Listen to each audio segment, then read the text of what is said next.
Bismillahirrahmanirrahim. Assalamualaikum warahmatullahi wabarakatuh.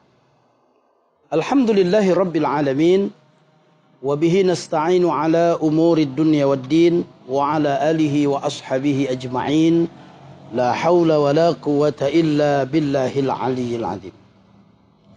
Pemirsa yang dirahmati Allah, marilah senantiasa kita bersyukur kepada Allah subhanahu wa ta'ala. Allah senantiasa melimpahkan nikmat, rahmat dan karunia-Nya kepada kita. Hingga pertengahan bulan suci Ramadan ini, kita masih dianugerahi kesehatan, kesempatan untuk terus memperbanyak ibadah kepada Allah subhanahu wa ta'ala. Dengan harapan mudah-mudahan seluruh ibadah-ibadah yang kita lakukan diterima Allah subhanahu wa ta'ala.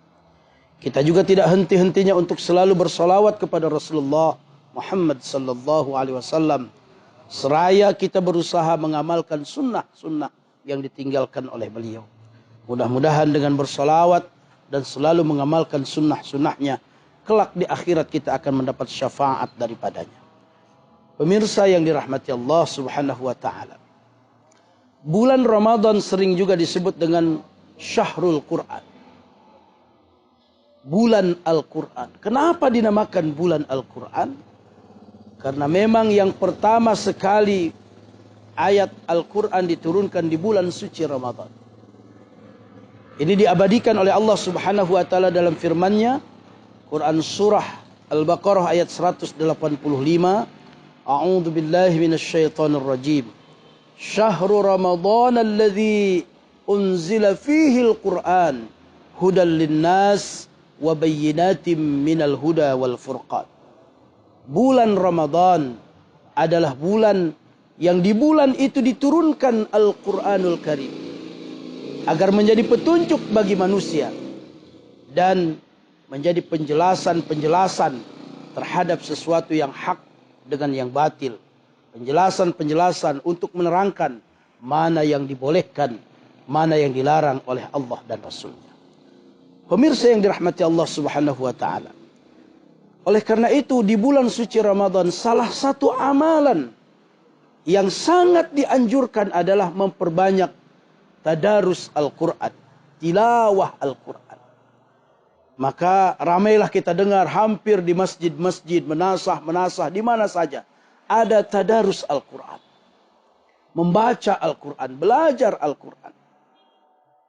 Tapi sayang kadang-kadang ketika bertadarus Al-Quran, orang hanya mengejar semangat untuk mengejar berlomba menghatamkan Al-Quran tanpa melihat kebenaran bacaan Al-Quran. Ada sebagian kecil barangkali. Padahal sesungguhnya tadarus Al-Quran lebih kepada kita memperdalam lagi agar bacaan Al-Quran kita makin berkualitas, makin baik, makin fasih. Walaupun memang target khatam mesti kita kejar. Maka tadarus itu sendiri bermakna berasal dari kata darrosa yudarisu tadarrusan, bermakna belajar. Tadarus Al-Quran maknanya adalah belajar membaca Al-Quran. Dari yang tidak bisa menjadi bisa membaca Al-Quran. Dari yang biasa membaca tapi biasa-biasa bacaannya ditingkatkan lagi menjadi lebih baik lagi bacaannya. Yang sudah pandai membaca Al-Quran belajar lagi mendalami isi kandungan Al-Quran dan begitu seterusnya. Maka orang-orang yang baik, kata Rasulullah sallallahu alaihi wasallam, di antara manusia adalah mereka yang terus belajar Al-Quran lalu setelah mereka pandai mau mengajarkan kepada orang lain. Khairukum man ta'allama Al-Quran wa 'allama.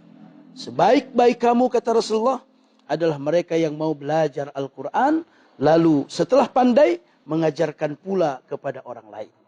Mari kita jadikan Ramadan ini untuk terus kita mendalami belajar Al-Quran hingga kita paham dengan apa yang diturunkan oleh Allah subhanahu wa ta'ala. Sehingga Al-Quran tidak hanya sebagai bacaan biasa, tapi benar-benar menjadi hudan linnas, petunjuk bagi kita.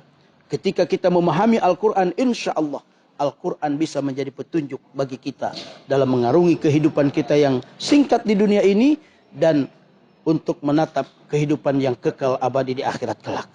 Mudah-mudahan kita menjadi ahli-ahli Al-Quran, Di dunia kita berkah hidup dengan Al-Quran. Dan insya Allah di akhirat kita dapat syafaat daripada Al-Quran. Subhanallah wa bihamdihi.